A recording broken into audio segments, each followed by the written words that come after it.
यीशु मसीह के नाम के नारे लगाए, यीशु मसीह के नाम की हमने तारीफ की है ना जी। यीशु मसीह को देखा किसी ने? किसी ने नहीं देखा। यूहन्ना की इंजील उसका 1 अध्याय 14 निकालते हैं जी। यूहन्ना की इंजील उसका पहला अध्याय उसकी 14 आयत।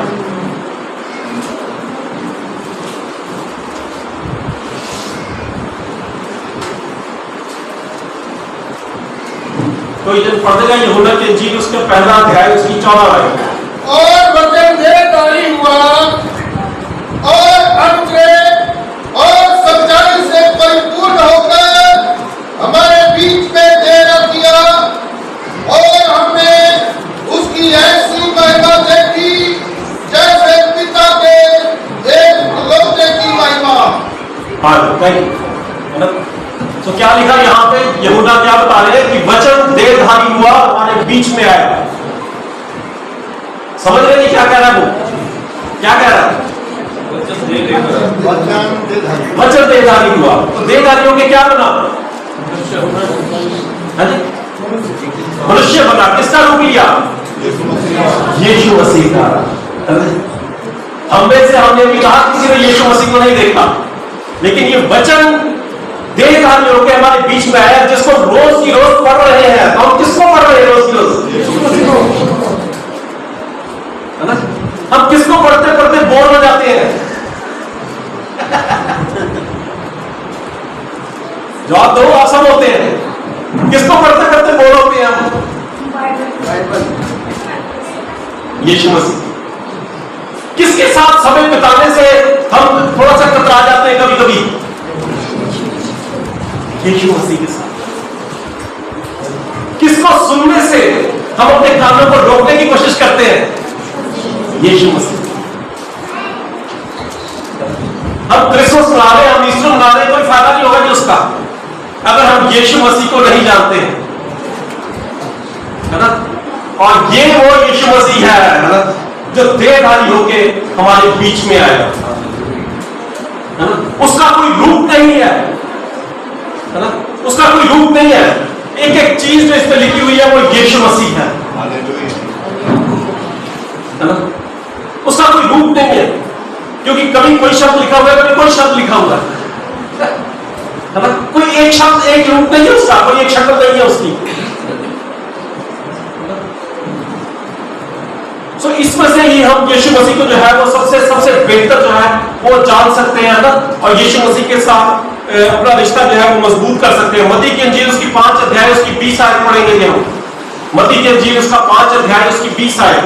आज हम इसी वचन की महत्ता को जानेंगे। जैसे हमने बात करी कि पिछली मीटिंग में आपने इस वचन को अपने हाथों में उठाया, है ना, और इसको अपना सब कुछ जाना। क्योंकि मैं तुमसे कहता हूं कि यदि तुम्हारी धार्मिकता शास्त्रियों और फरीसियों की धार्मिकता से भरकर ना हो, तो तुम स्वर्ग के राज्य में कभी प्रवेश करने ना पाओगे। स्वर्ग के राज्य में कभी प्रवेश करने ना पाओगे। आज हम क्यों बैठे हुए यहाँ पे सारे जने? स्वर्ग के राज्य में प्रवेश करना चाहते हैं, करना चाहते हैं सारे जने। तो क्या कहा यीशु मसीह? क्या कह रहे हैं यहाँ पे? यही, यदि तुम्हारी धार्मिकता फरीसियों और शास्त्रियों से बढ़कर ना हो।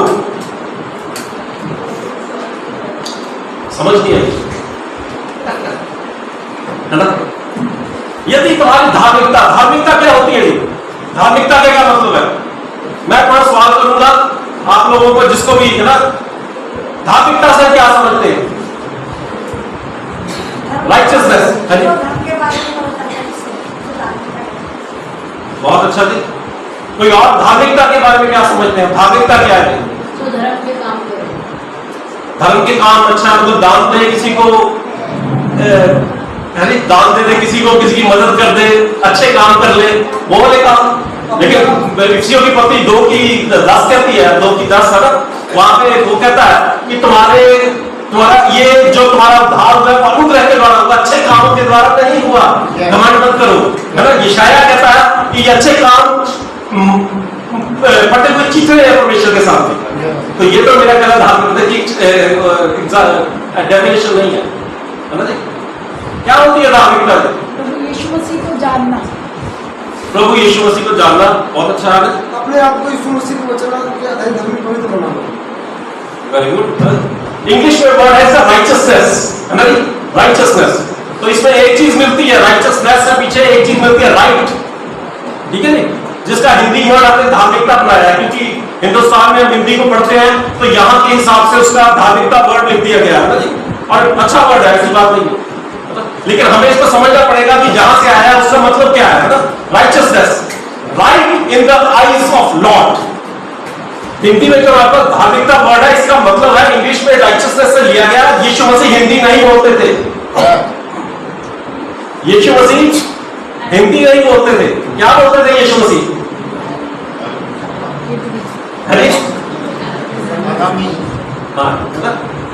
ज्यादातर यीशु मसीह जो है वो जो इब्रानी और अरेबिक बोलते थे ज्यादातर वो ये भाषा बोलते थे, हिंदी नहीं बोलते थे। हमारे पास ये ट्रांसलेशन होकर आई है। सो हमारे पास जो धार्मिकता वर्ड आया, राइचसनेस का मतलब है right in the eyes of Lord, है ना। परमेश्वर की नजर में जो सही है वो करना ही धार्मिकता है, उसके अलावा और कुछ भी धार्मिकता नहीं है, और कुछ भी धार्मिकता नहीं है ना। अच्छे काम धार्मिकता है, लेकिन अगर वो प्रभु में होकर किए जा रहे हैं, उसके बिना जो अच्छे काम किए जा रहे हैं उनकी कोई वैल्यू नहीं है, इसीलिए वो मैरिज की थ्योरी माने है ना। धार्मिकता का मतलब है वो काम करना जो प्रभु की नजर में सही है ना, जो प्रभु की नजर में सही है, तुम्हारी नजर में नहीं। आज मैं क्या कर रहा हूं, जो मुझे अच्छा लग रहा है वो मैं कर रहा हूं, मैं कह रहा हूं आई एम राइचस, मैं बहुत धर्मी हूं क्योंकि मुझे अच्छा लग रहा है, मुझे फील गुड हो रहा है। लेकिन परमेश्वर उसका रिवॉर्ड नहीं देगा जी। बहुत अफसोस की बात है। क्या कहा कि अगर तुम्हारी धार्मिकता फरीसी और शास्त्रियों की धार्मिकता से बढ़कर ना हो तो वहां पे एंट्री नहीं मिलेगी, बिल्कुल भी वीजा नहीं मिलेगा वहां का, है ना। यहां पे वीजा लेने के लिए बहुत कुछ करते हैं, बड़ा कुछ, बड़ा लंबा प्रोसेस पूरा करते हैं, है ना, बड़ा कुछ करते हैं, कोशिश करते हैं, लेकिन वहां पर वीजा नहीं मिलने का अगर धार्मिकता फरीसी और शास्त्रियों से बढ़कर ना होगी। फरीसी शास्त्री का क्या मतलब है? आज के टाइम पे कोई फरीसी शास्त्री है? यहां हम मित्र जने बैठे हैं, कोई फरीसी शास्त्री है हमारे में? नहीं है, कोई भी नहीं है ना। आज हम फरीसी शास्त्री के लेवल पे किसको देखते हैं? नहीं, कभी वचन पढ़ा नहीं है? क्वेश्चन आना चाहिए आपको पढ़ते हुए, है ना, कि ये क्या चीज है, ये आपने सोचा क्यों नहीं है ना। फरीसी शास्त्री यहां पे लिखे हुए हैं, कौन है हमारा फरीसी शास्त्री? जब तक बाइबल से यीशु मसीह से बात नहीं करोगे वो बताएगा नहीं कुछ भी, है ना। मैं आऊंगा चुपचाप आके बैठूंगा, आप मेरे साथ बैठे होंगे, ऐसे बैठ के हम चुपचाप चले जाएंगे। जब तक पूछा नहीं जाएगा, उससे क्या कहा, जब तक जो खोजेगा उसी को मिलेगा, है ना। जो दरवाजा खटखटाएगा कि इस दरवाजे के पीछे है क्या, उसी के लिए खोला जाएगा, हर किसी के लिए खोला नहीं जाएगा, है ना। शास्त्री फरीसी आज के टाइम पे क्या है, हम लीडर्स, जो अपने आप को लीडर्स कहते हैं, पास्टर्स, है ना। तो परमेश्वर क्या कह रहे हैं, यीशु मसीह कह रहे हैं यहां पे कि अगर तुम्हारी धार्मिकता पास्टर्स और बिशप्स से या उनसे भी बड़े अधिकारियों से बढ़कर नहीं है तो तुम स्वर्ग के राज्य में प्रवेश नहीं कर सकते। क्या हम तैयार है सब प्रवेश के राज्य के लिए? क्या हम कोशिश कर रहे हैं कि हमें अपने पास्टर से, अपने लीडर से ज्यादा पता होना चाहिए? क्या हम पूरी तरह से डिपेंडेंट है, बस ठीक है दुआ चाहिए, फोन करो, दुआ कराओ, बात होगी? स्वर्ग के राज्य में प्रवेश नहीं मिलेगा, बिल्कुल नहीं मिलेगा। ये बाइबल कह रही है, मैं नहीं कह रहा था। साफ साफ यीशु मसीह ने कहा कि अगर हमारा वो लेवल नहीं होगा जो हमारे पास्टर्स का है, उससे भी ऊपर बल्कि, तो हम स्वर्ग के राज्य में प्रवेश नहीं करेंगे, है ना। और स्वर्ग के राज्य में प्रवेश नहीं करेंगे तो कहां जाएंगे, है ना। अगर दौड़ना नहीं नहीं है तो डर के दौड़ लो कम से कम, है ना, क्योंकि डर परमेश्वर कहता है, परमेश्वर का भय बुद्धि का मूल है ना। अगर वो दूसरी जगह से डर लग रहा है तो थोड़ा दौड़ने की कोशिश करो, है ना। मत्ती की इंजील 11-12 निकालते थे, मत्ती की इंजील उसका 11 अध्याय बाद में आए भाई, कुछ बहुत ज्यादा खोलनी पड़ेगी आपको। यूहन्ना बपतिस्मा देने वाले के दिनों से अब तक स्वर्ग के राज्य में बलपूर्वक प्रवेश होता रहा है और बलवान से छीन लेते हैं। हाँ थैंक यू। यूहन्ना बपतिस्मा देने वाले के समय से स्वर्ग के राज्य में क्या हो रही थी, क्या पढ़ा अभी? बलपूर्वक प्रवेश होता रहा है। स्वर्ग के राज्य में बलपूर्वक प्रवेश हो रहा है। बलपूर्वक का मतलब क्या है? इंग्लिश में लिखा वायलेंटली, है ना, धक्का-मुक्की हो रही है स्वर्ग के राज्य के लिए। और मैं कैसे जानूं? और जगह तो पक्की है अपनी,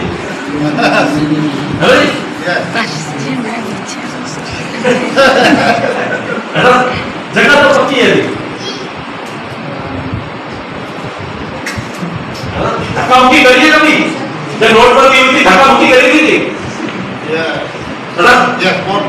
क्या क्या कोशिश करी थी बैंक बंद होने से पहले हमारा नोट चेंज हो जाए? क्या आराम से खड़े रहे थे? सुबह 9 बजे आके खड़े हो गए, शाम के 5 हो गए, चल यार नहीं हुआ कोई गल। क्या किया आपने? धक्का-मुक्की करी थी।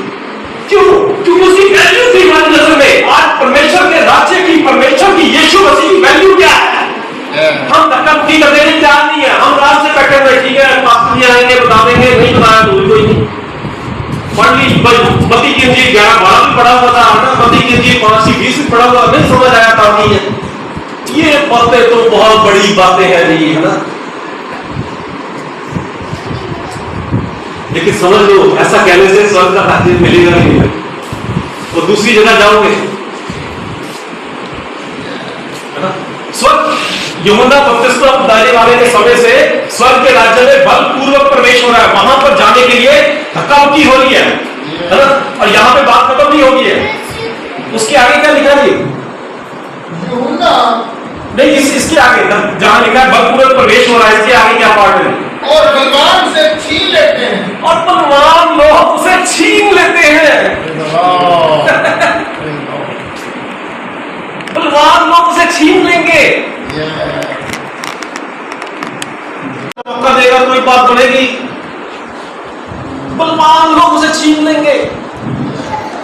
जो आत्मा में मजबूत है, जो वचन में मजबूत है, जिनको वचन की गहराइयां पता है, वो उसको छीन लेंगे, है ना। और मैं अपने रिवॉर्ड अपने गले में टांग के वहां खड़ा होऊंगा, परमेश्वर मैंने तो जी इतना दान दिया, है ना, मैंने इतनी टाइप दी,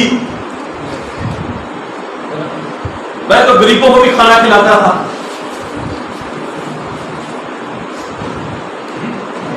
ये बड़ी छोटी बात है जो हम वहां जाके बोलेंगे। यीशु मसीह ने बहुत बड़ी बात कही है जो सुनी नहीं जाएगी, है ना। क्या कहा उन्होंने कहा लोग मेरे पास आके कहेंगे कि हमने तेरे नाम पे चंगाइयां करी, हमने तेरे नाम पे दुष्ट आत्मा निकाली, हमने तेरे नाम पे बीमारों को चंगा किया।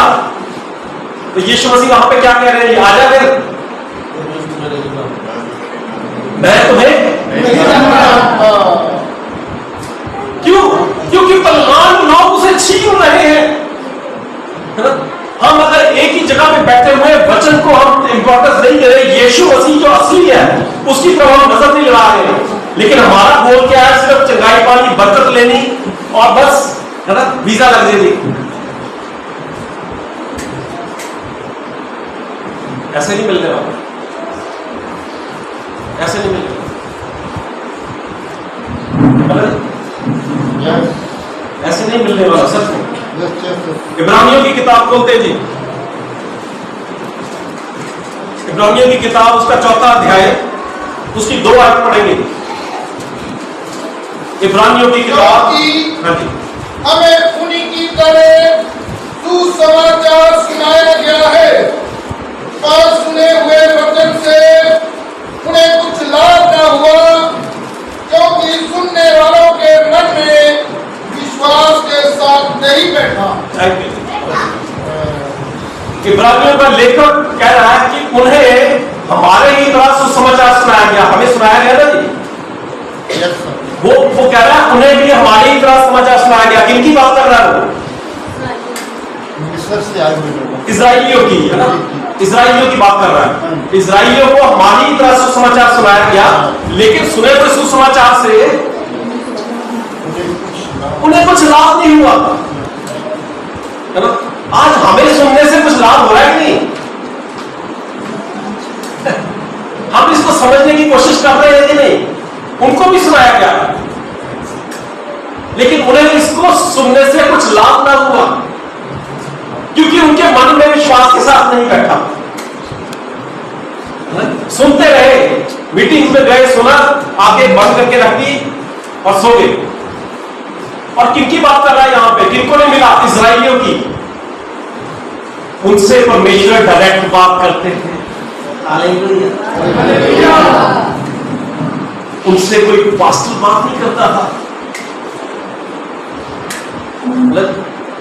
तो भी वो बोर हो गए, है ना? तो भी वो बोर हो गए। अब धर्म की बात करते हैं, जैसे अभी धर्म की बात करी हमने, है ना? जो धर्म को हम समझते हैं, हमारा धर्म क्या है जी? हम क्रिश्चियन है ना? हम धर्म, अब जो धर्म, हम यहां वाली धर्म की बात कर रहे हैं, जो यहूदी का धर्म है, ठीक है? यीशु मसीह का धर्म क्या था जी? यीशु मसीह नाम हम बार बार लेते हैं, हम झूमते हैं यीशु मसीह के नाम में, है ना? हम चंगाई पाते हैं यीशु मसीह के नाम में। उसका धर्म क्या था? नहीं, धर्म, ये तो काम की बात करें ना। Very good, praise the Lord. क्या थे वो? यहूदी, ठीक है जी? वो यहूदी थे, जीव, आज भी है जीव। इजराइल में जितने भी लोग रहते हैं मोस्टली जीव है। हमारे बहुत देर पहले एक गवर्नर थे, रॉड्रिक्स, वो जीव थे। जीव भी एक धर्म है, जैसे हम क्रिश्चियन है, वो जीव भी धर्म है, ठीक है? सो यीशु मसीह यहूदी थे। पतरस क्या था जी? यहूदी। वेरी गुड, ठीक है जी? यहूदा क्या था? यहूदी, ठीक है? लूका क्या था जी? यहूदा यहूदी नहीं था, ठीक है जी? लूका गैर यहूदी था। और बड़ी रिमार्केबल बात है कि गैर यहूदी की अंजील हमारी बाइबल में है। यूहन्ना, मत्ती और मरकुस तीनों यहूदी हैं, लेकिन लूका गैर यहूदी है, ठीक है जी? और बड़ी रिमार्केबल बात है कि गैर यहूदी की गॉस्पेल्स कितनी है हमारे पास? कितनी अंजील है? 4, है ना जी? सिर्फ 4 क्यों है? क्योंकि इंपॉर्टेंस है इनकी, है ना? सो इतनी ज्यादा इंपॉर्टेंस में एक बंदा ऐसा था जो यहूदी भी नहीं था, उसकी भी शामिल हुई है, ठीक है जी? अब एक और क्वेश्चन यहूदी क्या होता है जी? बाइबल में इतना कुछ है तो हमें पता ही नहीं है। हम पहली हवा में खुश हो रहे हैं, हम पहुंचेंगे नहीं, क्योंकि बलपूर्वक वहां पर प्रवेश हो रहा है। अगर जैसे पास्टर जी ने बात करी, सीजन का बेटर बन के कहीं नहीं पहुंचेंगे, हर वक्त गर्म रहना पड़ेगा। यहूदी क्या होता है जी? यहूदी की क्या डेफिनेशन है? यहूदी के मैंने पढ़ा था कि सच्चे लोग, सच्चाई पे चलने वाले। हम सब सच्चे हैं जी? हम में से कौन झूठा? यार कोई है झूठा? क्या हम सब यहूदी हैं? है ना? बहुत अच्छी एक क्वालिटी बताई इन्होंने, बहुत अच्छी बात है ना? यहूदी क्या है? इजी शब्दों में, सिर्फ इजी वर्ड्स में अगर समझना चाहे, यहूदी वो है तो इब्राहिम की संतान है, ठीक है? सन्स ऑफ अब्राहम, जो असली में उसके बच्चे हैं इब्राहिम के। हम में से कोई भी नहीं है, हम में से कोई भी यहूदी नहीं है, नहीं। लेकिन पहला स्थान यहूदी का है। रोमियो की पत्री पढ़ी है नहीं कभी? रोमियो की किताब, उसमें पौल बात करता है, रिवॉर्ड मिलेगा तो पहले यहूदी को फिर यूनानी को, सजा मिलेगी तो पहले यहूदी को फिर यूनानी को। बहुत बार पढ़ा होगा, लेकिन कभी सोचा नहीं क्या कह रहा है। बाइबल टेक्निकली लिखी गई है जी, है ना, टेक्निकली बड़े दाव पेच के साथ, मतलब है ना, आत्मा ने बात करी है। 2000 साल पहले बात लिखी गई है, जब यूनिवर्सिटीज होती थी ना, कुछ होता था, लेकिन आत्मा के द्वारा ये बहुत ही ज्यादा गहरी बातें जो यहां पर लिखी गई हैं। वर्सेस याद करने से करनी है, ऐसा नहीं कहना नहीं करनी, लेकिन वर्सेस याद करने से सब कुछ नहीं होगा, थोड़े समझना पड़ेगा। सो यहूदी कौन है? अब्राहम की संतान। सबने सुना नहीं चल रहा, अब ऊंची से बोलेंगे, हालेलुया, कितनी ऊंची से बोला था? यहूदी कौन है? यीशु मसीह का धर्म क्या था? ठीक है जी, हम में से कौन है यहूदी? कोई नहीं। कोई नहीं, प्रेज द लॉर्ड। ठीक है जी, हम में से कोई यहूदी नहीं है। प्रकाशित वाक्य में पढ़ा होगा आपने, है ना, 1,40,000 लोगों की जगह वहां पर, है ना। उन 1,40,000 में कौन है जी? यहूदी। सिर्फ यहूदी है वो। बाइबल उत्पत्ति से लेकर प्रकाशित वाक्य तक यहूदी बात करती है, और बड़ी हैरानी की बात है कि हम इतने सालों से क्रिश्चियन है, हमें अभी तक यहूदी ही नहीं पता। हमें थोड़ा सा अपने पे शर्म आनी चाहिए। पौल भी कहता है ना, पक्को तो विश्वास में हो या नहीं, कल कह रहे हो, है ना, पक्को तो विश्वास में हो या नहीं। बाइबल उत्पत्ति से लेकर, क्यों उत्पत्ति से लेकर, इब्राहिम कहां पे आया? उत्पत्ति के, इब्राहिम 10 उत्पत्ति 10 अध्याय से लेकर इब्राहिम चल रहा है, प्रकाशित वाक्य 22 अध्याय तक इब्राहिम चल रहा है। बात यहूदी की चल रही है, शुरू हुआ इब्राहिम से, इब्राहिम की संतान, प्रकाशित वाक्य कह रही है कि 1,40,000 का क्या मतलब है वहां पे? हाँ जी, बिल्कुल खबर। 1,40,000 कौन है? 12 गोत्रों के लोग। 12 गोत्र कौन है जी? यकूब के 12 बेटे। Praise the Lord. यकूब के 12 बच्चे हैं। अब यकूब कौन है? इब्राहिम का परमेश्वर, इसहाक का परमेश्वर, यकूब का परमेश्वर। यकूब के आगे 12 बच्चे, 12 गोत्र, ठीक है जी। अब यीशु मसीह कौन से गोत्र में से थे?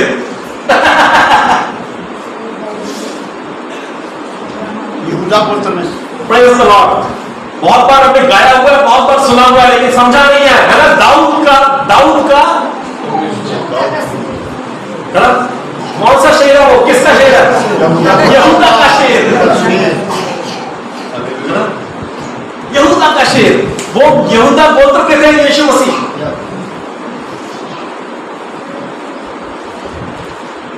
ठीक है जी, 12 गोत्र थे, यकूब के 12 बच्चे, 12 गोत्र थे। यीशु मसीह यहूदा गोत्र में से। मूसा कौन से गोत्र में से था? मूसा का नाम सुना? मूसा कौन से गोत्र में से था?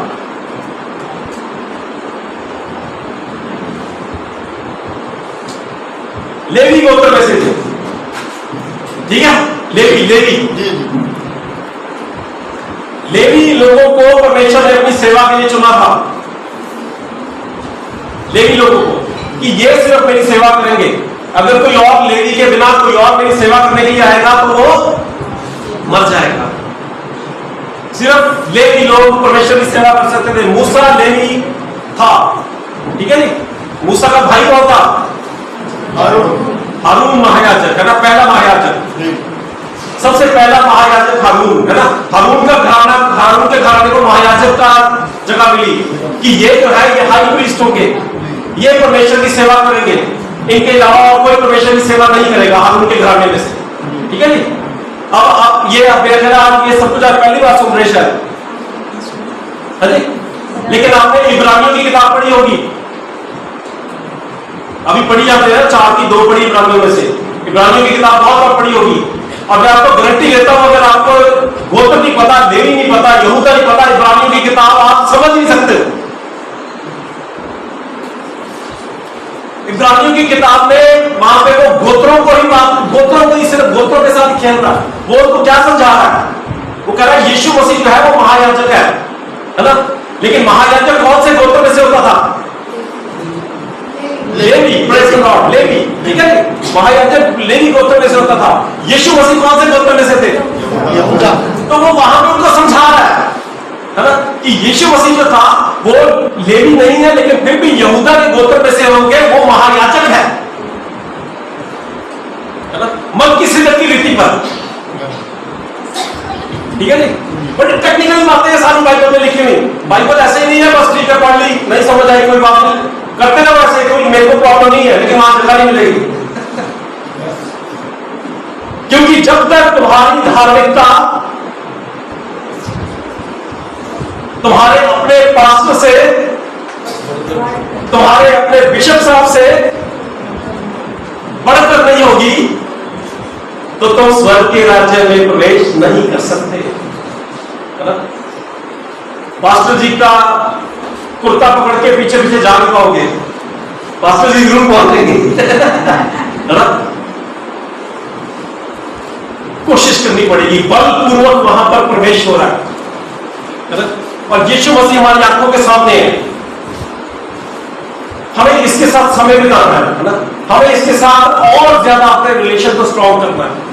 क्यों करना है जी? प्रकाशित वाक्य उसका 19 अध्याय निकालते हैं जी,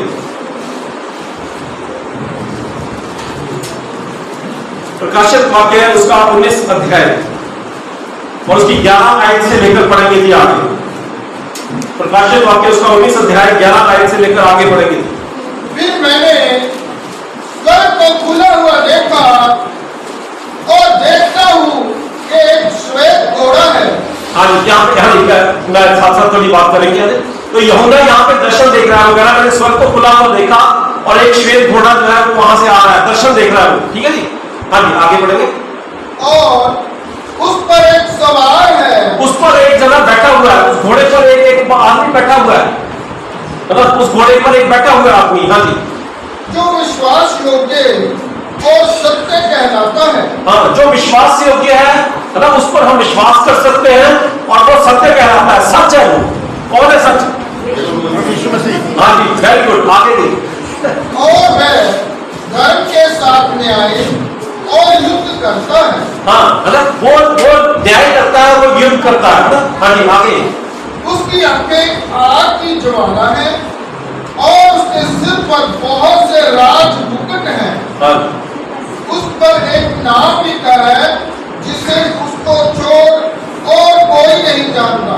हाँ, वे लहू छिड़का हुआ वस्त्र पहने हैं। वो लहू छिड़का हुआ वस्त्र पहने हैं। ठीक है जी, वो सत्य भी है, उसकी आंखें आग की ज्वाला है ना, वो लहू का वस्त्र छिड़के हुए है। कौन है वो?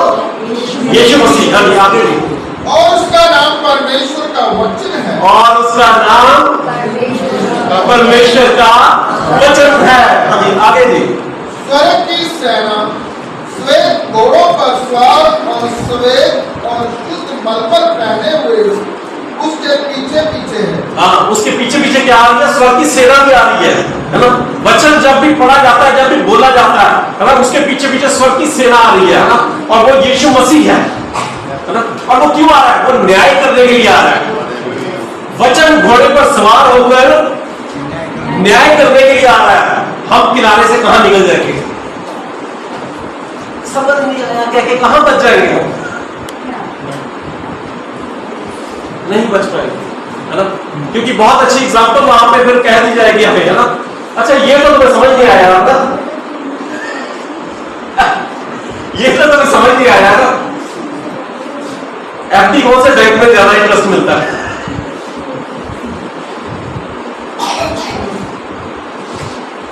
$2000 का नोट बदलवाना था, कब तक बदलाया?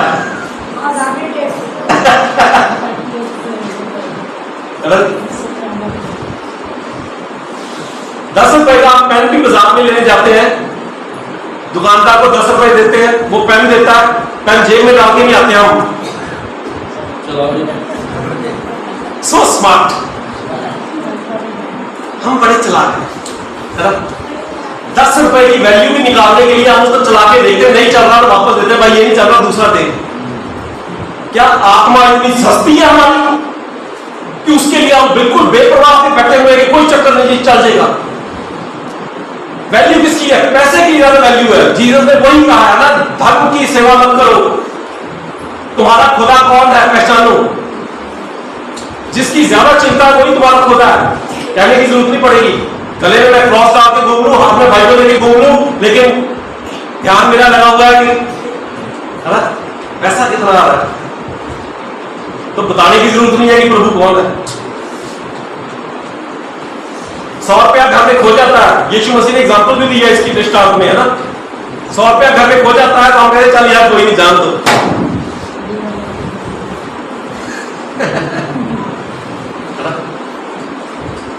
हम सारा घर छान मारते हैं, है ना। और अगर बच्चे 10 साल के हों, बड़े हों, तो 2000 थप्पड़ मार देते हैं ना, तू हुआ है उनका।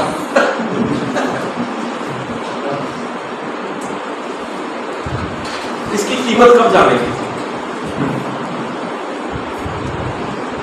इसकी वैल्यू कब जानेंगे, ये गुआ हुआ है इसको कब खोजेंगे।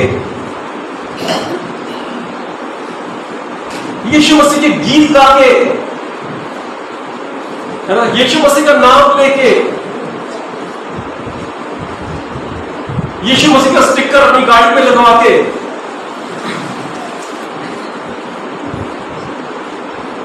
कुछ नहीं बनना। यीशु मसीह के साथ आंखें मिलानी पड़ेंगी।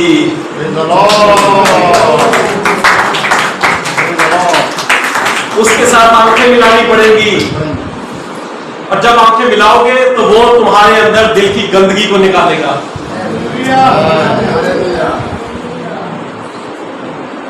है ना, क्योंकि उसकी आंखें क्या है, अभी क्या पढ़ा है, आग की ज्वाला। जब उसके साथ आंखें मिलाओगे तो वो आग तुम्हारे अंदर की गंदगी को जलाएगी, और जब वो जलाएगी तब वो शुद्धता आएगी जिसको वो ग्रहण करेगा। है ना, अपने आप साबुन से रगड़ के ये गंदगी नहीं जानेगी थी।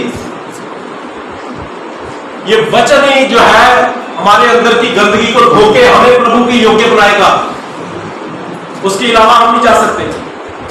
है ना, इब्रानियों की किताब में हमने क्या पढ़ा, अभी इब्रानियों की किताब में ये पढ़ा था कि उन्हें भी हमारी तरह सुसमाचार सुनाया गया ना। इन्हीं इजराइलियों की हम बात कर रहे हैं, है ना। और लेवी का हमें भी बड़ा डाउट था कि लेवी का घराना क्या होता है।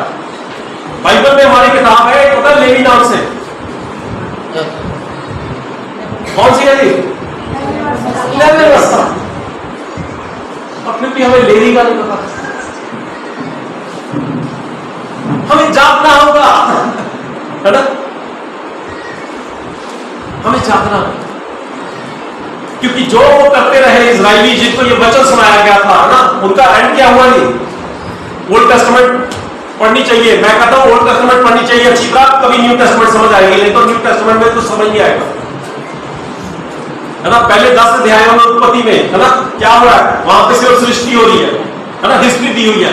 10वें 11वें अध्याय से अब्राहम इंट्रोड्यूस होता है,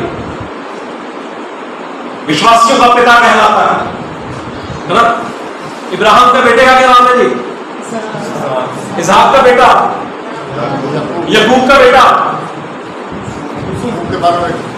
प्रेज़ द लॉर्ड। अभी भी ये अकेले बोल रहे हैं, अभी थोड़ी देर पहले करके कहते फिर नहीं कोई बोल सका कि यकूब के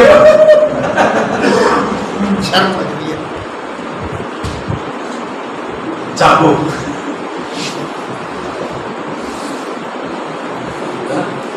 जागो।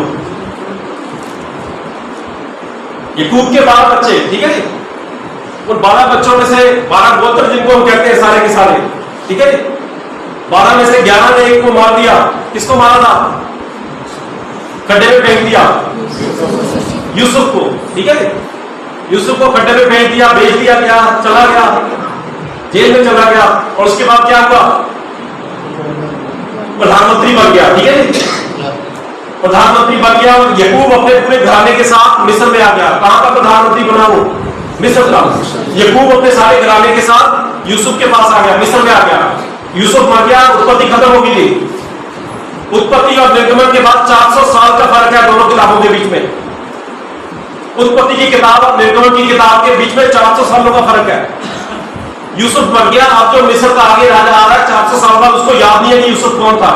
लेकिन इजराइली जो कि कितनी तादाद में आए थे, यकूब कितने परिवार को लेके आया वहां, 70, प्रेज़ द लॉर्ड। 70 जनों के साथ यकूब जो है मिस्र में एंटर हुआ। लेकिन 400 साल बाद जब एक्सोडस शुरू हो रही है, जब निर्गमन शुरू हो रही है, तो वो 70 बढ़ के 400 सालों में मिस्रियों से भी ज्यादा हो गए थे। निर्गमन की किताब पहला अध्याय पढ़ोगे तो वहां पे राजा क्या कह रहा है कि ये लोग हमसे भी ज्यादा हो गए, अब क्या करो कि जो लड़का पैदा होता है उसको मार दो और जो लड़की पैदा होती है उसको छोड़ दो।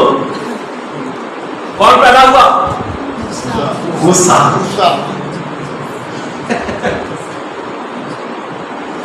ठीक है, मूसा पैदा हुआ। उसने अपने दो लोगों की मदद करनी चाहिए। लोगों ने कहा तुझे किसने अधिकारी बनाया, तू कौन है, तू कौन हम था? Who are you? वो भाग गया। 40 साल बाद परमेश्वर ने फिर वापस बुलाया, आजा। और वो सारे इजरायलियों को फिर वहां से निकाल के बाहर लेके जाता है। ठीक है जी, सारी निर्गमन की किताब पढ़ना, दोबारा से पढ़ना ना जरूरी है, ये सब कुछ हमें पढ़ना। अभी बताऊंगा आगे काहे के लिए। ठीक है नी। सो सारे के सारे वहां से निकल गए, उनको लेके वो चला गया वहां पे, समुद्र पार हुआ, है ना। फिर मूसा उनके लिए परमेश्वर की जो आज्ञा लेके आ रहा है ऊपर से। लेकिन मूसा जब आज्ञा लेके नीचे आता है तो लोगों ने क्या किया? मछला बना लिया। कौन थे वो लोग? ये इब्रानियों में जिसकी बात कर रहा है 4:2 में, उनको हमारी तरह सुसमाचार सुनाया गया। परमेश्वर की डायरेक्ट आवाज सुनी और वो डर गए। कहते हैं परमेश्वर हमसे बात ना करे, तेरे से ही बात करे, बस हम मर जाएंगे तो वो हमसे बात करेगा, है ना। लेकिन फिर भी उनमें से कोई बचा नहीं। इस्राएली जो इब्राहिम की निज संतान थी वो भी नहीं बचे। मैं और आप कौन सी खेत की मूली है?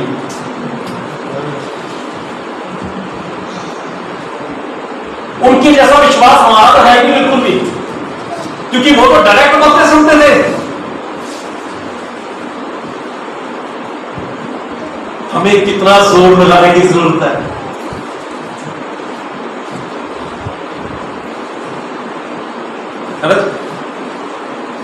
ऐसे बैठ के काम नहीं चलेगा सच में, है ना।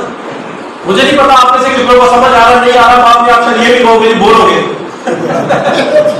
लेकिन मेरा काम समझाना है। जैसे पास्टर जी ने बात करी है ना कि कोई दोबारा बुलाए ना बुलाए, मेरा काम है एक के दिमाग में पड़े, दो के पड़े, डाल के जाना, ताकि आप खुद खोज करनी शुरू करो। कहां से खोजोगे?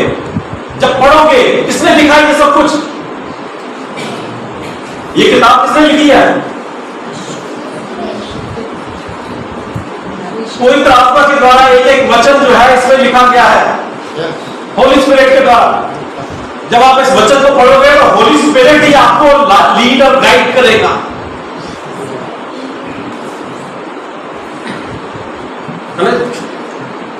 उनको भी हमारी तरह सुसमाचार सुनाया गया, लेकिन उनको कोई फायदा नहीं हुआ। वो लाखों की तादाद में मर गए, है ना। ये मैं क्यों कह रहा हूं? पहला कोरिन्थियों उसका 10 अध्याय निकालते हैं जी। पहला कोरिन्थियों उसका 10 अध्याय, क्योंकि पौल इस बारे में बात कर रहा है। पौल इस बारे में बात कर रहा है कि ये सब कुछ जो कुछ हुआ, जो भी हमने बात करी निर्गमन में, जो भी हमने बात करी उत्पत्ति में, ये सब कुछ हुआ। पहला कोरिन्थियों उसका 10 अध्याय उसकी पहली आयत से पढ़ते हैं। हे भाइयों, मैं नहीं चाहता कि तुम इस बात से अनजान रहो कि हमारे सब बाप दादे बादल के नीचे थे। बाप दादों की जो बात कर रहा है, क्या बात कर रहा है? वो इन्हीं की बात कर रहा है जिन लोगों की हम बात कर रहे हैं, है ना। निर्गमन में वो कह रहा है हमारे बाप दादे जो थे सारे बादल के नीचे थे, उन्होंने उसी बादल में उन्होंने बपतिस्मा लिया। हाँ जी, आगे जी। और सब के सब समुद्र के बीच से पार हो गए, और सबने बादल में और समुद्र में मूसा का बपतिस्मा लिया, और सबने एक ही आत्मिक भोजन किया, और सबने एक ही आत्मिक जल पिया, क्योंकि वह उस आत्मिक चट्टान से पीते थे जो उनके साथ साथ चलती थी, और वह चट्टान मसीह था।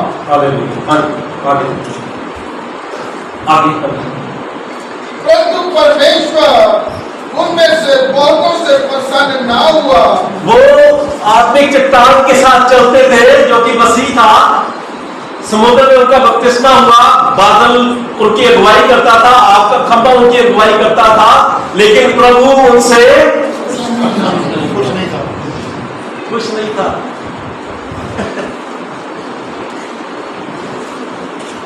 प्रभु उनसे खुश नहीं था। हाँ जी, आगे। इसलिए वे जंगल में ढेर हो गए। इसलिए वे जंगल में ढेर हो गए, है ना। इब्राहिम की संतान, वो इजराइली जंगल में ढेर हो गए। हाँ जी, आगे। और ये बातें हमारे लिए दृष्टांत ठहरी है। ये बातें हमारे लिए दृष्टांत ठहरी है। निर्गमन, उत्पत्ति, लैव्यवस्था, निर्गमन के बाद आ जाती है नेक्स्ट लैव्यवस्था, है ना। ये सब बातें हमारे लिए दृष्टांत ठहरी है, ताकि उनको पढ़कर तुम अपनी दौड़ समझ जाओ कि वो क्यों नाश हुए, गलती करी क्या उन्होंने, जो इतने परमेश्वर के साथ थे, गलती करी क्या। हाँ जी, आगे। कि जैसे उन्होंने लालच किया, वैसे हम बुरी वस्तुओं का लालच ना करें। हाँ जी, उन्होंने क्या कहा, उन्होंने लालच किया, है ना। वो क्या कहते थे, हम तो मिस्र में अच्छे थे जहां पे हमें खीरे मिलते थे, लहसुन मिलता था, लहसुन मिलता था। परमेश्वर आसमान से उन्हें खाने के लिए मन्ना दे रहे थे, लेकिन उनकी नजरें लगी हुई थी खीरों की तरफ, है ना। परमेश्वर हमें अनंत जीवन देना चाह रहे हैं, परमेश्वर हमें परमेश्वर का राज्य देना चाह रहे हैं, हमारी नजरें लगी हुई है पैसे की तरफ, और उसका भी कोई पता नहीं है। 2 महीने बाद शायद 2 करेंसी बंद कर दे, है ना। सच में यीशु मसीह को सब कुछ पहले पता था, देख लो ना, धन इकट्ठा मत करो, कभी भी बंद हो सकता है। कभी 500 नोट मंगाने के लिए जाओगे, कभी 2000 मंगाने के लिए जाओगे, है ना। उन्होंने लालच किया। आज हम में से कोई भी सच में लालच करता ही नहीं है।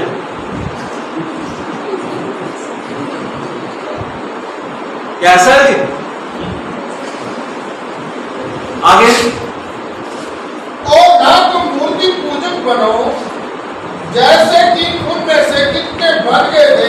हाँ, गलत ना तुम मूर्ति पूजक बनो, है ना। हम कहते हैं हम नहीं, मूर्ति पूजक नहीं है, लेकिन मूर्ति पूजा है क्या, जिस तुमने परमेश्वर से पहले जिस चीज को भी स्थान दे दिया, है ना, जिस चीज को भी तुमने परमेश्वर से पहले जगह दे दी, वो चाहे इंसान है चाहे कोई चीज है, तुमने कर दी मूर्ति। तुम ऐसे ना करो, वो कहता है आगे। जैसे लिखा है, लोग खाने पीने बैठे और खेलने कूदने उठे। लोग खाने पीने बैठे और खेलने कूदने उठे, है ना। बाइबल में वाले ये लिखा, क्या क्या मतलब है इसका, पार्टी, पार्टी, खाने पीने बैठे खेलने कूदने उठे। उस टाइम पे किसी को पता नहीं था कि शब्द पार्टी होगा इसका। जन्मदिन है तो पार्टी, शादी है तो पार्टी, अगर कुछ भी नहीं है तो पार्टी तो होनी चाहिए यार। वो खेलने कूदने बैठे और खाने पीने बैठे, खेलने कूदने उठे। आगे। और ना हम व्यभिचार करें, जैसा उनमें से कितनों ने किया। जैसा उनमें से कितनों ने किया, ना हम व्यभिचार करें, वो कहता है जैसा उनमें से कितनों ने किया। और यीशु मसीह ने व्यभिचार का स्टैंडर्ड भी बड़ा ऊपर कर दिया जी, है ना। क्या कहा यीशु मसीह ने, जिसने आंख से ही देख लिया,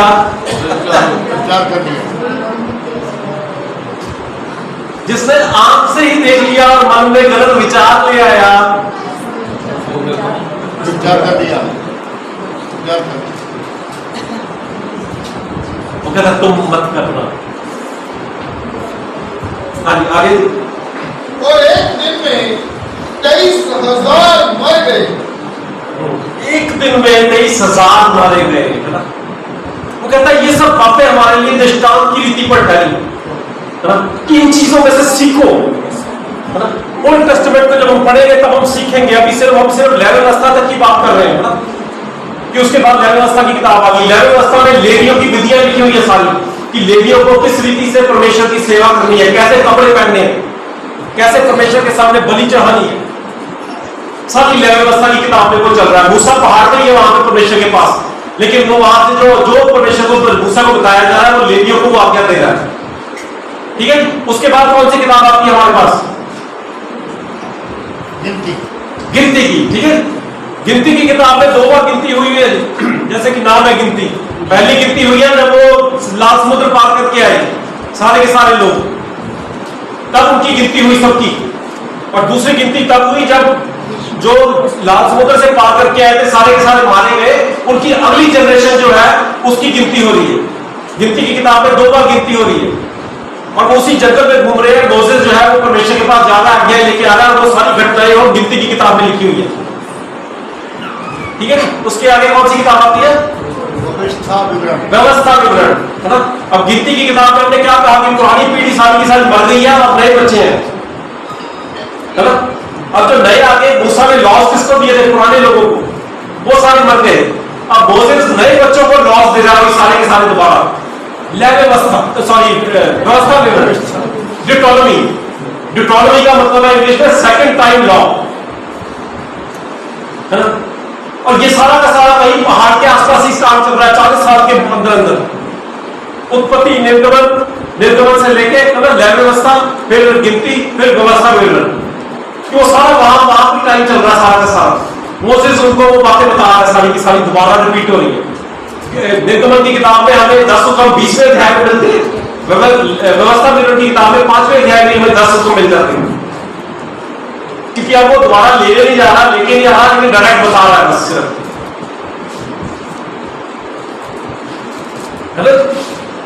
तो बहुत इजी है, जब पढ़ना शुरू करेंगे तो इंटरेस्ट पढ़ना शुरू होगा, है ना। इंटरेस्ट तभी बनता है जब हम किसी चीज की कोशिश करते हैं। जब तक कोशिश नहीं करेंगे तो इंटरेस्ट भी नहीं बनेगा। ठीक है जी, रोमियो की किताब पे आते हैं, आखिरी रीडिंग करेंगे। आप शायद पेज पर भी थक गए होंगे लेकिन अच्छी बात है, ये थकान होनी चाहिए कभी कभी भी। रोमियो की किताब उसका 11वां अध्याय, उसकी 17 आयत से पढ़ते हैं जी, 17 वर्ष से। और यदि कुछ डालियां तोड़ दी गई और कुछ जंगली जैतून होकर उनमें साटा गया। आज एक यहाँ पे रुक जाते हैं। पौलुस भी अब यहाँ पे यही समझा रहा है कि यदि कोई एक डाली तोड़ दी गई, है ना, कि वो यहूदी लोग, वो सारे इजरायली जो वहां से निकल कर आए थे, अगर वो मार दिए गए, ढेर कर दिए गए, क्योंकि परमेश्वर से खुश नहीं हुआ, है ना, और तू जंगली जलपाई होकर, क्या होकर? जंगली जलपाई, है ना, मतलब तेरी वैल्यू नहीं थी तेरे में कुछ भी। पौल हमें बता रहा है ना, कि वो परमेश्वर के आशीषित लोग थे, लेकिन उनसे परमेश्वर खुश नहीं हुआ, परमेश्वर ने उनको मार दिया, लेकिन तेरी कोई वैल्यू नहीं थी, तू जंगली जलपाई की एक टहनी था। हाँ जी, आगे। और जैतून की जड़ की चिकनाई का भागी हुआ है। और तू जंगली जलपाई होकर, तू वो टहनी थी जो नीचे गिरी हुई थी, जाते जाते किसी के पैर के तले रौंदी जानी थी, या चिड़िया उठा के ले जाती, अपना घोंसला बना लेती, जीवन ना होता उसमें बिल्कुल भी। लेकिन परमेश्वर ने तुझे जंगली जलपाई को उठा के उस जैतून की जलपाई में साट दिया। इब्राहिम की आशीषों में, इब्राहिम के साथ उन ब्लेसिंग्स में तुझे साट दिया। समझ आ रही है जी पौल क्या बात कर रहा है? हाँ जी, आगे।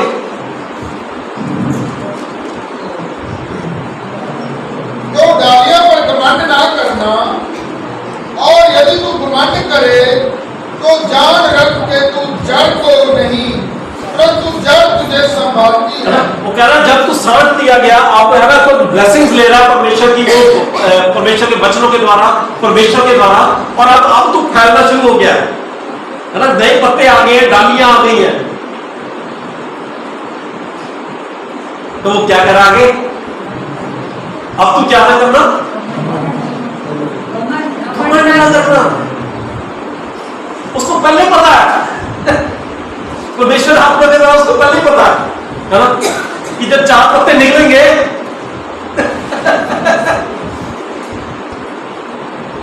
है ना, बाकी सब कुछ बाद में आएगा,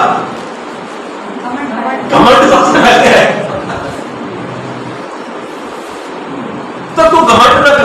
जी आगे, ये याद रख, ये याद रखना कि तू जड़ को नहीं, जड़ तुझे संभाल रही है। डालियों की तरफ देख के खुश ना हो जाना ज्यादा, है ना?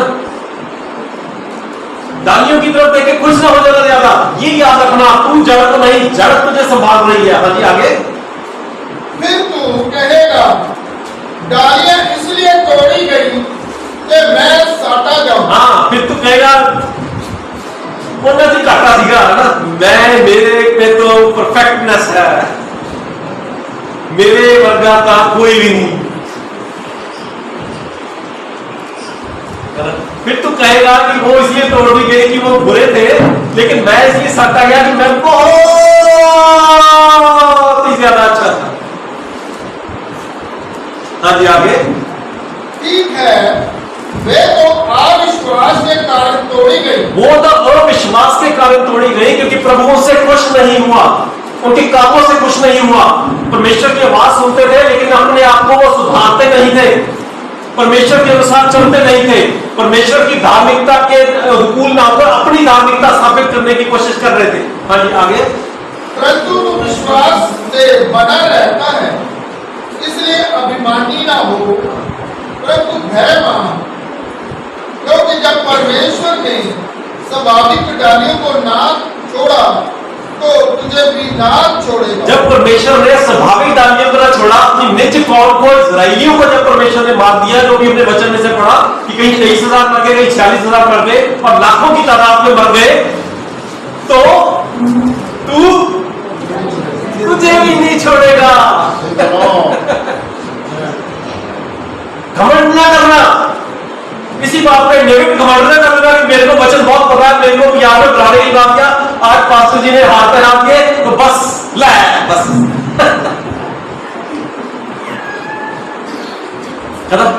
वो लगातार भूल से मारता है इस वचन के द्वारा। पास्टर जी ने अपना अच्छापन दिखाया तुझे हाथ पहना के, लेकिन तू चौड़ा मत हो जाना, मेरे वर्गा का कोई भी नहीं। उसने जब अपनी स्वाभाविक लोगों को नहीं छोड़ा, तुझे भी नहीं छोड़ेगा।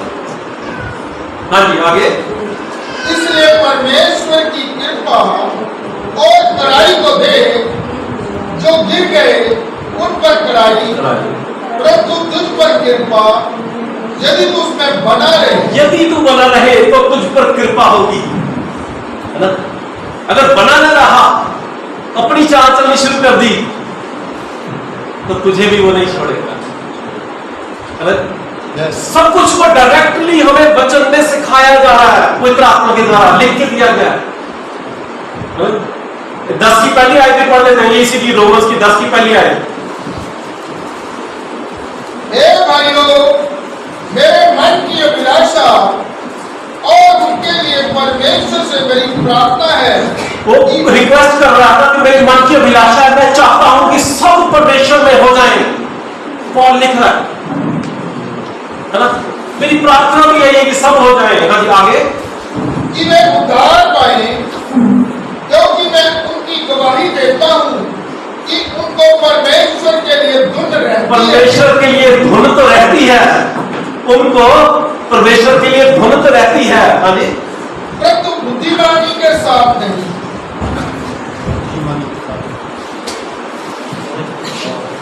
इस आयत में मेरे को बहुत थप्पड़ मारे जी,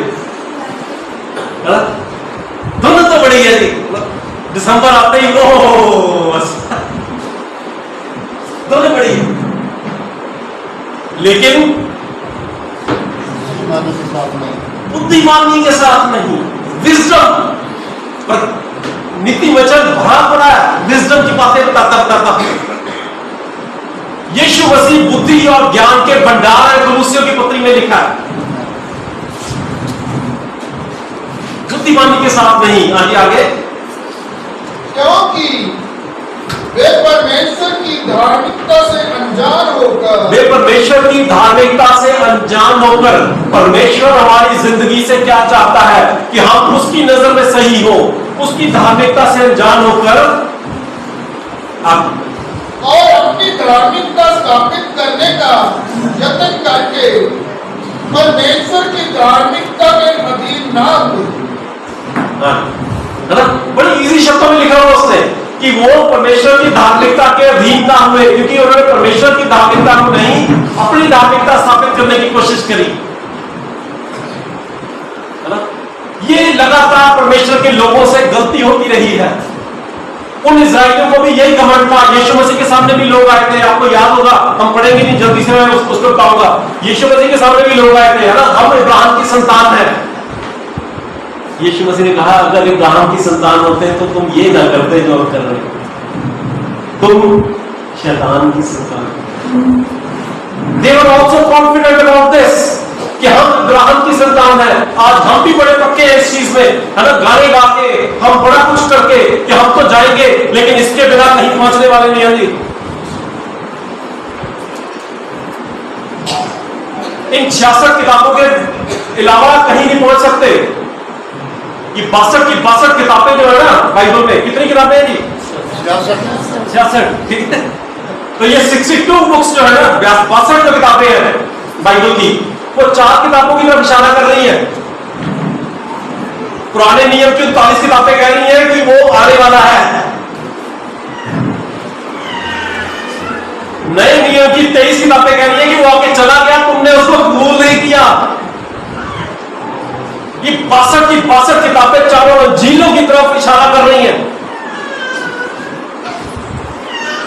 कि उसको जान लो, बुद्धिमानी के साथ उसको ग्रहण करो, तो तुम स्वर्ग के राज्य में प्रवेश करोगे, नहीं तो